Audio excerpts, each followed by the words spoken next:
Hello, welcome to another episode of Talking Plant Protein. I'm here with the brains of IQBAR. Brains, see, Will, see what I did with that? Will Nitze, what's up, man? How you doing? Good to be with you. Yeah, IQBAR, brains of the operation. I think that's all the wit I have right now. I think that's what we got going on. That'll do. That's enough for me. So tell me about IQBAR and why you started it, because this wasn't a normal journey as far as a protein bar, especially a plant protein bar, is concerned. Sure. So I started the company for a number of reasons. I think it really was a confluence of trends in my life. So the first of those trends was I was working at a job, working very hard at a job, long hours, selling software to oil and gas companies. So not the sexiest or necessarily the most passion-inducing thing, and was just kind of getting burnt out. Didn't really want to do that for another 30 years, and so I had always wanted to start my own thing, whatever that thing. I didn't know what that thing would be for a long time, but I knew I wanted to create something tangible, and I wanted to create something that I could relate to and a lot of people could relate to. I started getting really into nutrition, and this was in like 2015, 16, 17, when, Whole30 and paleo and lower carb diets started to really pick up steam. Yeah. And another sort of a tertiary theme in my life was I was feeling terribly physically. So I had a pretty bad diet, and I quickly realized that was the culprit. Yeah. So then that's kind of where you started. Were you in your own kitchen making a bar? What do you take? Just smash a bunch of ingredients together and cut it up and go from there? Yeah, I mean, yes, that's exactly what it was. It's kind of it's funny looking back on it. You want to have as much. I think there's a benefit to not having access to all these like crazy ingredients that Kellogg's or General Mills or PepsiCo or whatever has, and just going to the grocery store and buying a bunch of stuff and like seeing if you can make it mix together and taste good and look okay and all that. So I think that's a helpful starting point, just like not having access to certain ingredients. But then, there are things you have to figure out how to get, and you're just a guy in a kitchen, right? So you're calling like Cargill, biggest private company in America, massive food ingredient provider, and you're like pretending to be a company, and you're like, hey, I'm the CEO of blah blah blah, and we're evaluating this ingredient. I'd love if you could send me some samples, and you're just kind of like faking it till you make it, and you get all these samples from all over the place, and then you can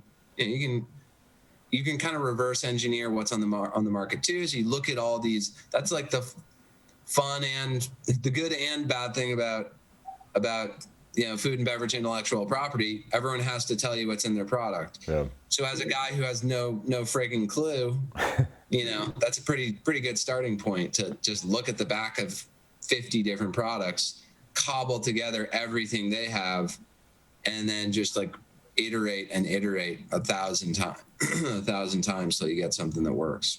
Yeah, so I mean, and IQBAR is completely plant-based. Why did you go that route as opposed to going your stereotypical route by using some sort of whey protein or some other food fillers that aren't necessarily the purest ingredients? I know that you were looking at things that were efficacious, but why specifically plants? For one, I think the biggest thing, honestly, is the writing's on the wall. That's just where everything's moving. Yeah. So just even if you were just going to look at it from like a business standpoint, there's more whey protein bars than is even feasible that the market can even support. And if you look at every single category, it's moving in the plant-based direction. And so you're kind of my perspective is it's a little silly to like try and reinvent the whey protein bar. So there's that. There's where things are going and the writing on the wall. Certainly, it helps that it's more environmentally friendly. Certainly it helps that there's a large swath of America that is not tolerant to dairy, has digestive issues with dairy and dairy derivatives like whey or casein or whatever. And so my sort of philosophy has always been like, never have someone who can't eat or can't consume our products for a dietary reason. Like, if there's any dietary reason someone say I can't do that, like, try and solve for that if you can. Yeah. And so don't have soy in the product, don't have dairy in the product, don't have any animal products in the product.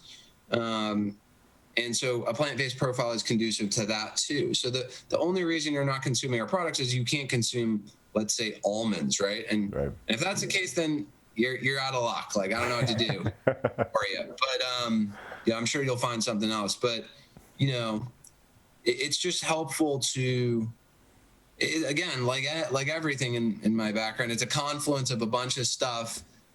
And it's look, it's only time has only been more favorable to that decision too, right? You have like the Game Changers documentary coming out, and you have like Oatly displacing milk at a ridiculously fast clip, and you have Beyond and Impossible replacing meat at a ridiculously fast clip, right? So it's like, you don't we have more than enough data points to know that's where things are going. Yeah, I mean, where do you see IQBAR and just plant-based eating heading right now? Well, I mean, like I said, I think plant-based is, the writing is on the wall. That is where everything's going. It's like the internet. It's just like, it's a matter of time. It's not reversing, right? There are certain trends that kind of like come and go, and fads. And then there are certain trends that are just not going away and are almost like, are unequivocally going to grow. Yeah. Low sugar is one, plant-based is one. There's a few. So I think we're going to continue. It's going to continue to grow, right? Every like week you see these new animal product analogs that are plant-based. I mean, it's coming for every category, right? It's coming for the beef patty, like the meat lovers, number one form factor. It's come for bacon. It's come for milk. It's come for eggs. It's come for cheese, right?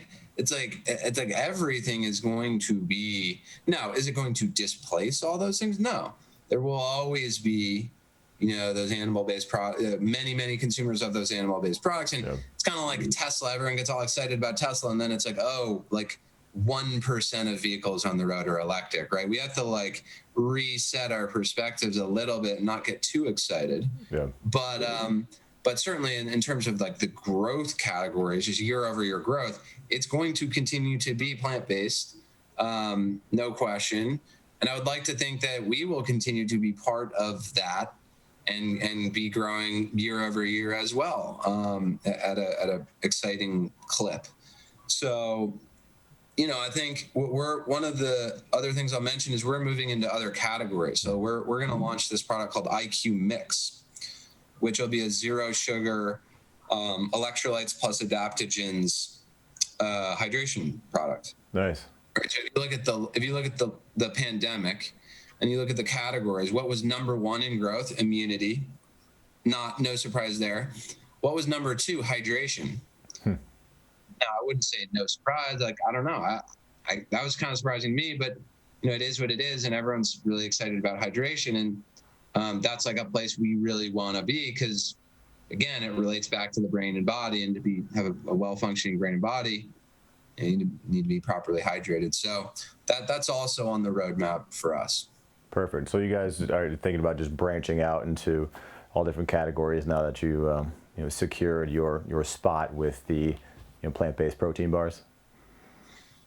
Yeah, and the goal really is like have non-cannibalizing form factors, right? So like you don't want to make like a bar and then like chips, because someone might eat those chips instead of that bar. Right. But what if we could sort of tackle every occasion throughout the day, and also different functional categories, all of which are relating back to the brain and body. So for us, it's like, okay, satiety, great, check, done. Hydration, non-cannibalizing, a different function, a different occasion, still very important, check, done. Like uppers, stimulants, coffee. Like I still drink coffee, right? let's make a functional coffee that people can consume that's better than their standard cup of coffee. Done. Check. Sleep. Like, sleep is so critically important, you know, and people don't get good enough sleep, and that has all these downstream negative impacts. Let's tackle that, right? So that's kind of how we're thinking about the roadmap. Yeah. Great. Well, Will, I appreciate you taking the time. And as we said beforehand, you know, you're like a Porsche. You're moving along. IQBAR is moving along. See how I tied that into it? It's pretty good, right? Yeah, it comes full circle. There we go. I appreciate you taking the time. IQBAR, where can everybody find you? EatIQBAR.com, Amazon, most grocery stores. Amazing. All right. Will, I appreciate it. And thanks for coming on Talking Plant Protein. Alrighty, thanks for having me. All right. Cheers. Thank you.